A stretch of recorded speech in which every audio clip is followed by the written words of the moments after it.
called transnational repression.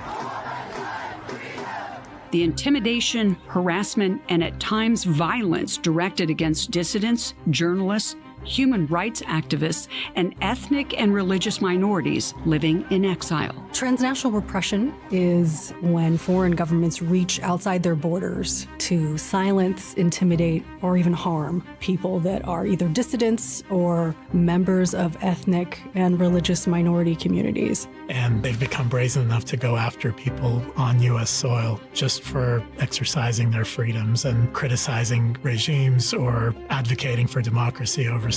And the man who was the inspiration for the movie Hotel Rwanda has been arrested on terror charges. The 66-year-old has come under fire because he is an outspoken critic of the current president of Rwanda. His daughter claims he was traveling to Dubai and was kidnapped and taken to Rwanda. Reprisals ordered by the leaders of the authoritarian regimes these exiles have fled.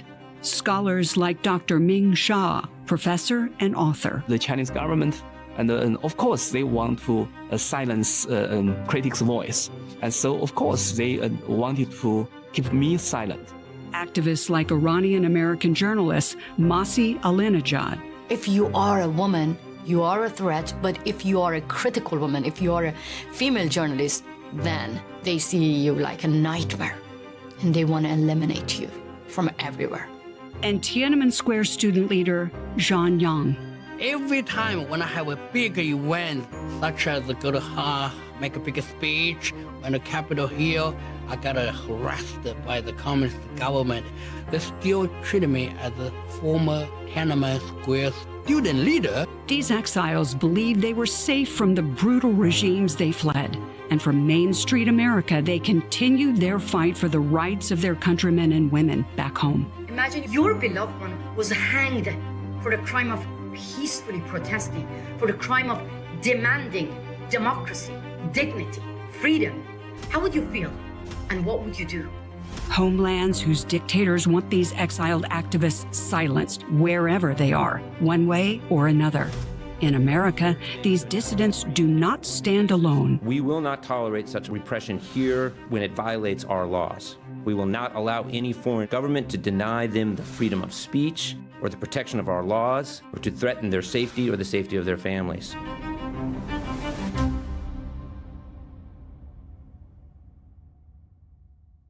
So what does this look like in real life? It can be a college student who's expressed their opinion and is now being threatened and feels like they're too afraid to engage in campus life. It could also be an activist whose family member has been imprisoned in their country of origin in order to silence them so that they will stop their activism. And it can even be someone who's simply existing as a member of an ethnic minority or who's quietly practicing their faith, but a foreign regime sees that difference as a threat, and so they seek to control and repress that. So it can happen to anyone. These are the real stories of 3 activists exiled in the U.S. who were targeted for discreditation, kidnapping, and even murder. We deserve a future that we can be proud of. A future where all of us are included. For all of us, vote for Yang Shang for Congress. Zhang Yang looked like the perfect candidate for the 10th Congressional District representing Chinatown in Lower Manhattan. His resume is that of a natural-born leader, sparked during his youth in communist China, a resume that put a target on his back.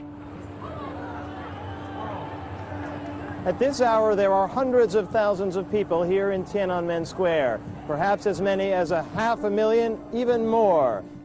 25-year-old Zhang Yang was one of the student leaders at Tiananmen Square. He led the delegation that met with Premier Li Ping to negotiate for freedom of speech and other democratic reforms. But talks fell apart, and the Communist Party hardliners prevailed, crushing the revolution and killing perhaps as many as 10,000. On the streets leading down to the main road to Tiananmen Square, furious people stared in disbelief at the glow in the sky, listening to the sound of shots. Targeted as one of China's most wanted, Yan was arrested, beaten, and imprisoned for 19 months, despite never being charged with a crime. Yan fled to the United States, where he received asylum. I came to USA in 1992, then joined the U.S. Army.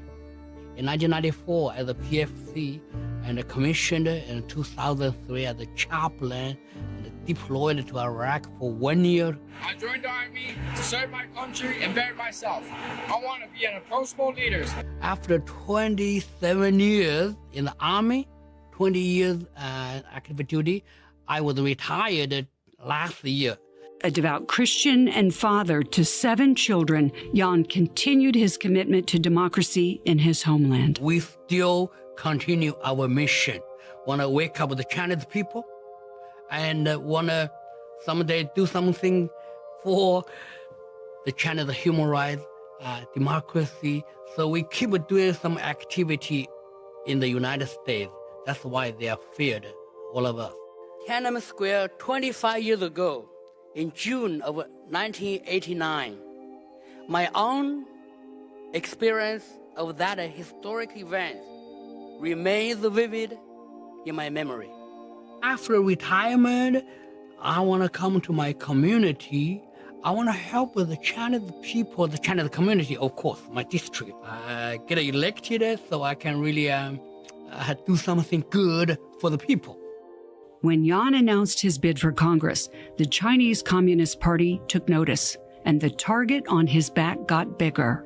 The effort to derail Yan's candidacy was launched in September 2021. Lin Chi-ming, a retired member of China's Ministry of State Security, reached out from Beijing to a private investigator in New York.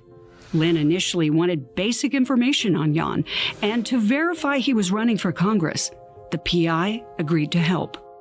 What Lin didn't know is the PI he hired was an informant for the FBI. In the fall of 2021, he came to us telling us that he had information that may be of interest to the FBI. We proceeded to identify where Mr. Xiang was located, and then we went out to meet him, to speak with him regarding the matter. When I heard that, I'm surprised why they're bothering me. So a little bit surprised. Then I realized that if I'm be a successful person, I can have a strong impact on the Chinese people. They want to smile my campaign. They want to thank my campaign. He was very familiar with what the Chinese government would do to dissidents or people that spoke out against them.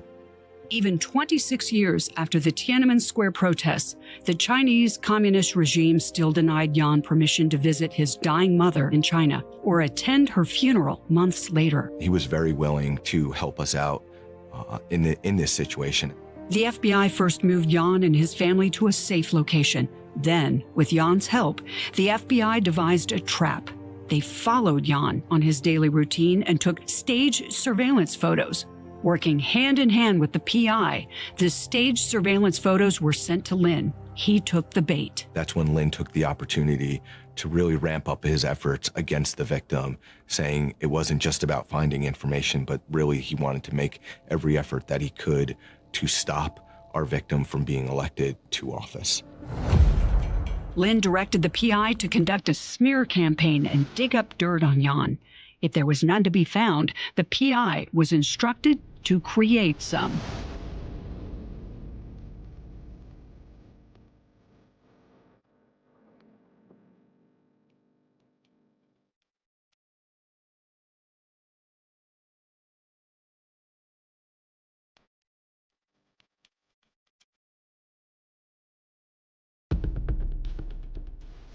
This is America. I'm an American citizen. I'm a veteran. I'm a candidate. So how dare they do that? So I get mad. Then I laugh. They use their way of thinking to make a scandal at me. As the case progressed, Lin transitioned his efforts from an extramarital affair to potentially using violence against our victim.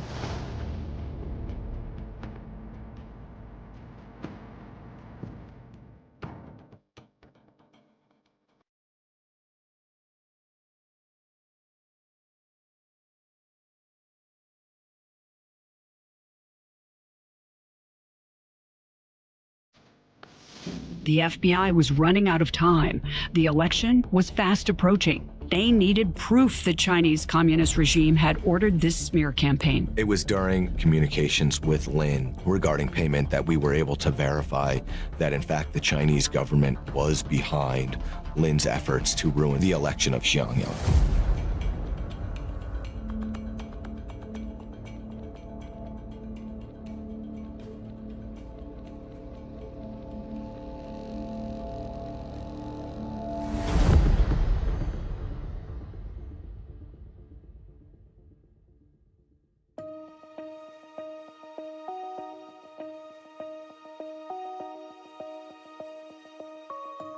My family members are suffering. When they know the communists persecuted me, especially this time, they're feared. They do not contact with me often as before. So I know they have fear in their heart. That's I feel guilty. So that's my real concern right now. Yeah. Dissidents' family members living in the homeland have become easy targets for intimidation and harassment, but new and even more dangerous tactics are on the rise.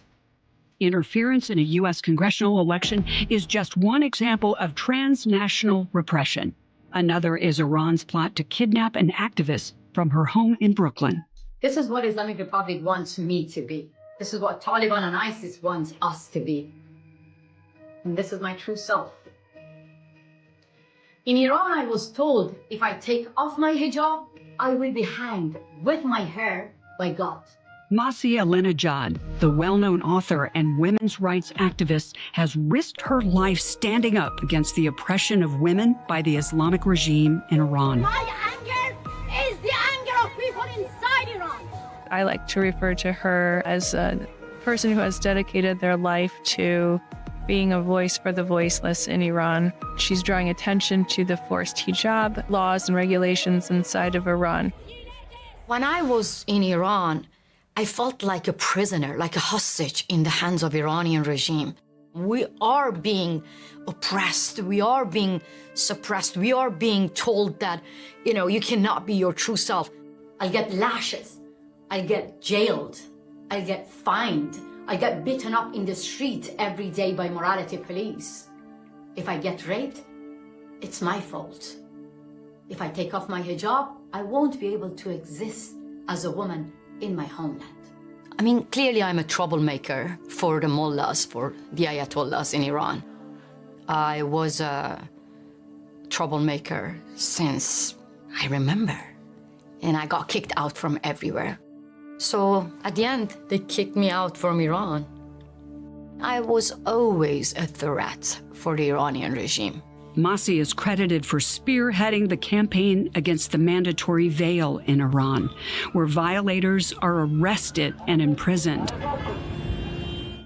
With over 9 million social media followers, Masih is mobilizing global support to bring change to the regime's oppressive laws and practices. She has numerous followers inside of Iran who post videos of themselves without the hijab inside Iran and send them to Masih, where she then posts them on her social media accounts.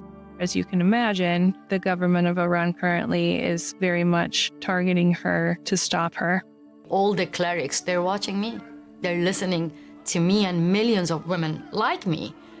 So for me, that was a dream, actually, to break the censorship, to bypass all the stupid, barbaric laws and to be my true self. All of this has come at great personal sacrifice.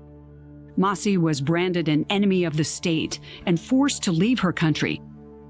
She lives in exile in New York, separated from her family in Iran.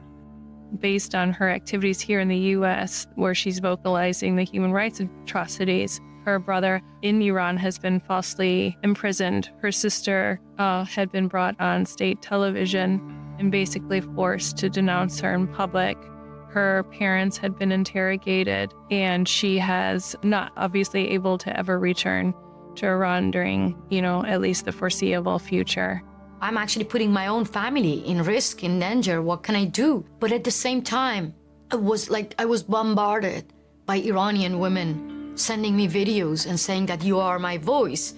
What happened, the Iranian regime found out Masih's not gonna give up, even when we take her family members hostage. So you see, they did everything to shut me up, to shut the campaign, to keep me and millions of Iranians silent.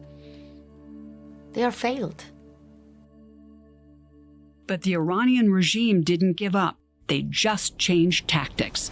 They escalated to cyber attacks and online death threats, and then to the unthinkable.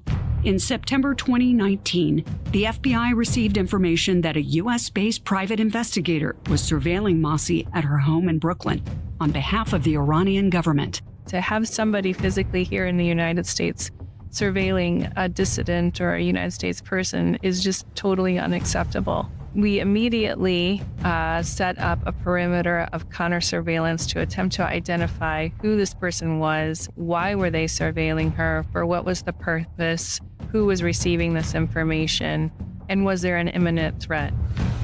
Soon, the FBI had their answers.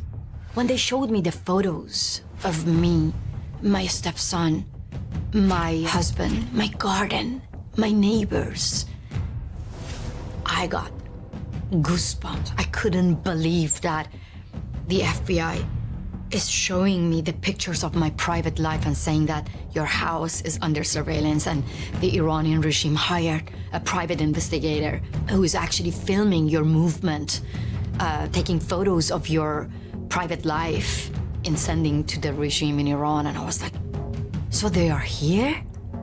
I couldn't believe it, you know? I couldn't believe it that I left Iran because I wanted to be safe, to be loud.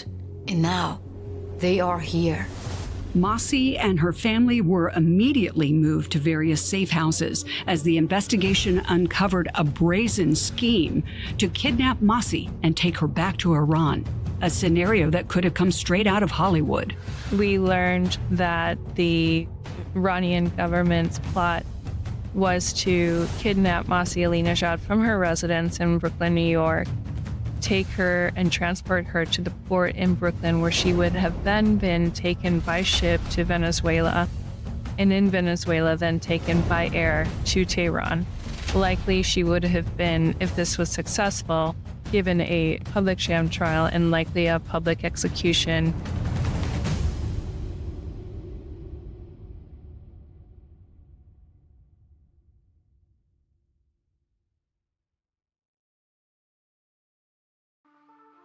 Sometimes I have this nightmare, like when I hear something in my house, I'm like, maybe they are here.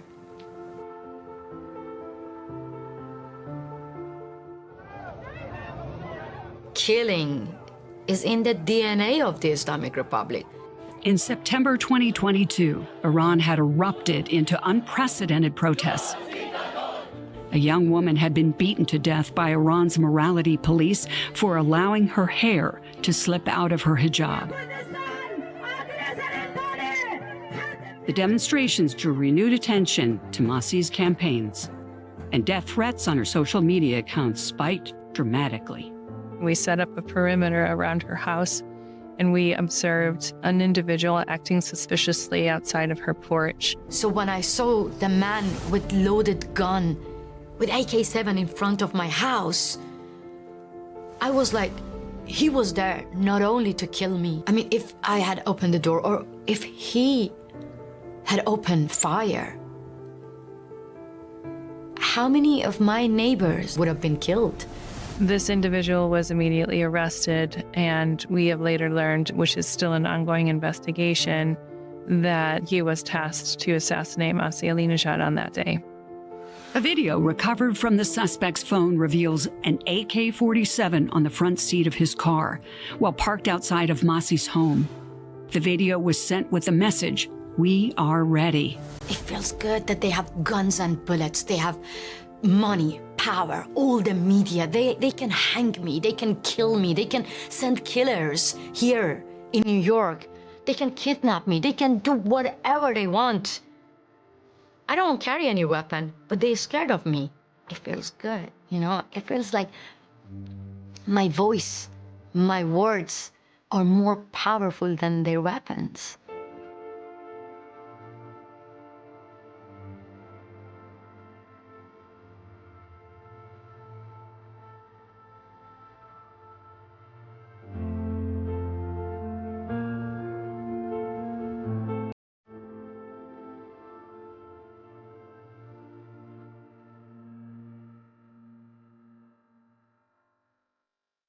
We don't have the ability to identify who is spying on whom and on what, for what purpose. For decades, Wang Shujun was an unassuming Chinese historian and activist who had founded a pro-democracy group in New York. It allowed him to rub shoulders with some of the most brilliant Chinese exiles of his generation, all highly critical of the Chinese Communist Party. But in reality, Wang was hiding a dark secret from his peers. Wang Shujun did research on Chinese contemporary history. And so as a scholar, of course, we respect each other and we talk to each other. And he was also within the circle which I was involved. Dr. Ming Jia is an integral part of the Chinese diaspora in New York. He was listed as one of the top 100 Chinese public intellectuals several years running. And he's often targeted for his pro-democracy beliefs. You become a vocal critic of the Chinese government, of the Chinese government policy. And so they are going to retaliate. They are going to do many things to make your life miserable. I think the presence of the Ministry of State Security and is strong. And if I cannot see its lip presence, but I can see and its shadow and its cast long. The way we first came across this case was one of the members of the pro-democracy movement that Wang Shujun started came to the FBI and said, hey, we think he's actually reporting to Chinese intelligence officers, and he's keeping track of us and reporting on our activities and providing our personally identifying information. The FBI wasted no time turning their attention to Wang Shujun. His secret life was about to be exposed. Wang Shujun traveled to China regularly, and this is a red flag. It's unusual that someone who's a real pro-democracy activist is allowed to go back and forth without being arrested or harassed. So during one of the trips that Wang Shujun did overseas, we were able to obtain some of the notes he was carrying with him. And one of the notepads that he was carrying had identifying information for over 60 pro-democracy dissidents, both in the US and in Hong Kong. And all of them were targets for the Chinese intelligence services. The FBI also discovered 4 handwritten phone numbers belonging to the Chinese secret police. And so using those phone numbers, we identified the intelligence officers, and we were able to unravel the entire network that Wang Shujun was a part of. Agents suspected that Wang Shujun was indeed a spy working for the Chinese secret police, proving it was something else. So they turned the tables on Wang. We were able to create a scenario where we sent an undercover agent to Wang Shujun's residence, and the undercover agent told him, hey, I was sent by the boss that you work for. And when Wang Shujun asked which boss, the undercover agent named the most senior of the 4 intelligence officers. And then he said, hey, we know the FBI is investigating you. I'm here to help you clean your electronic devices. And Wang Shujun believed him, let him in, and gave him access to all of his email accounts and all of his encrypted chats where he'd been communicating with those intelligence officers. This ingenious undercover ruse helped put an end to Wang's 17-year run as a spy when agents discovered his email diaries, 163 detailed reports he'd kept on 64 separate targets. And so when I was contacted by an FBI and after the Wang Shujun case, I was told that my name and showed up and in the material and my conference was the target. And so I think that was something surprising. According to a federal indictment, Wang was living a double life, spying for the Chinese secret police and putting the lives of his colleagues in the U.S. and Hong Kong at risk. One Hong Kong dissident was arrested for illegal assembly after having dinner with Wong. He was sentenced to 18 months in a Chinese prison. Almost all of the victims that the Chinese intelligence officers in this case were targeting were either pro-democracy activists or advocates for freedom in Tibet, advocates for democracy in Hong Kong, and advocates for Taiwan's independence. In the United States, the Chinese government has successfully created a strong network and to collect information and to facilitate their work in the United States, and also to intimidate and isolate any people who are not on the same page with them. But you are going to ask, do I have fear?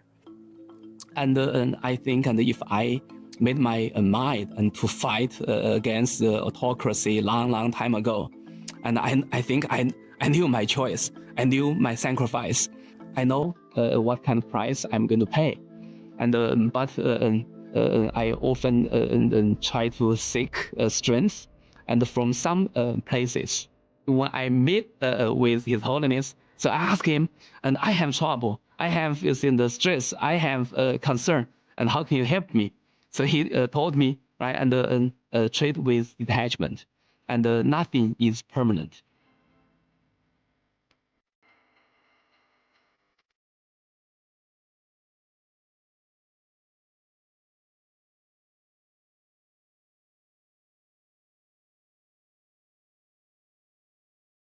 Even though these three cases seem to be unrelated, they're all about the same thing, and that thing is authoritarian governments trying to control the narrative, trying to prove that they're better than democracy, trying to go after people who dare to criticize them. All of these different authoritarian regimes are supporting each other and exchanging tactics, and we see more and more countries that we've never seen before get involved in transnational repression. Protecting dissidents from these types of repressive attacks is especially challenging if they don't report it to law enforcement. We recognize that they are oftentimes very, very scared or unwilling to speak with us because they feel that we may not be able to do anything, but the only way we're not able to do anything is if they remain silent.